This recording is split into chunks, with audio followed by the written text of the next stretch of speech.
Over the last 10 years, the concept of entrepreneurship has seen increasing popularity. In African countries, many young people are taking the risk to venture into business and explore new opportunities to solve their most pressing problems. This in itself is a win for a continent that boasts more than 60% of its population made up of young people. However, as entrepreneurship begins to take shape on the continent, multiple problems that act as barriers start to arise. Bringing simple context to these challenges will hopefully provide clarity on the crucial next steps for entrepreneurship growth on the continent. Entrepreneurship education. As the continent grows in entrepreneurial activities, there is an increase in the need to provide founders with the right skill sets to grow their businesses and become profitable.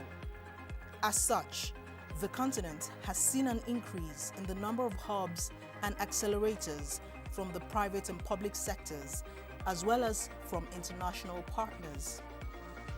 However, most of the programs curated for these new breeds of entrepreneurs are not as accessible as they seem.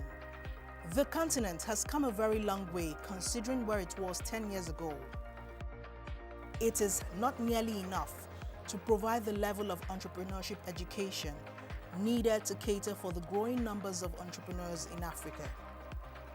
In most cases, providers of entrepreneurial education are usually centralized in capital cities, and in some instances are in it not to increase the ability of entrepreneurs, but rather to attract the attention of as many funds as possible for themselves under the guise of entrepreneurship education.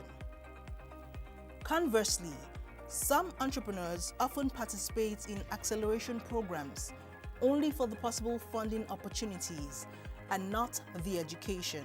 As a result, many of them go through these programs and come out with little value add-on.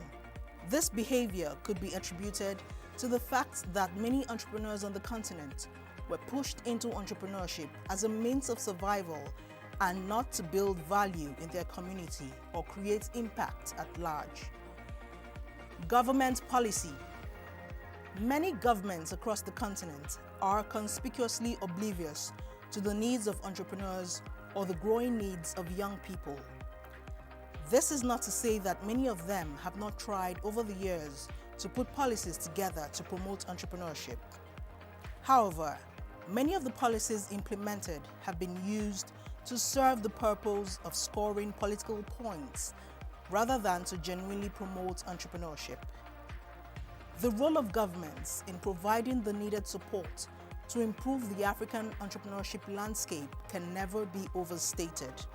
The issues around corruption, ease of access to permits and licensing, unstable and costly access to electricity, confusing laws around customs and trade, high tax rates, inconsistent tax administration, and political instability, just to name a few, can be tackled through effective government policies.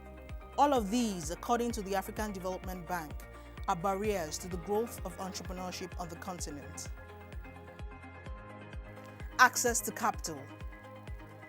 The issue of access to capital is not unfamiliar in entrepreneurship. If you were to ask 10 struggling entrepreneurs why their businesses have not grown within the last 2 years, it is safe to say that at least 6 of them will cite access to capital as the primary reason. This is how relevant access to capital is to the growing population of African entrepreneurs. While most of the financial institutions in Africa are slow to react to the increasing need of entrepreneurs for loans, investments, and the like, venture funds are becoming even more prominent. Irrespective of the fact that venture capital and private equity are very much in their early stage on the continent, the mere fact that their presence is being felt every other day is a sign of hope. In a nutshell, it is important to note that unless the founders have the right entrepreneurial education, backed by a relatively sound ecosystem, it is almost impossible to attract meaningful capital for startup or expansion. Access to capital in itself is directly related to entrepreneurship education, which is influenced by government policies. Hence, with the right entrepreneurial education and supportive government policies, entrepreneurs can attract investment through venture capital, private equity, and grants to build effective, scalable, and disruptive businesses that puts the African continent at the forefront.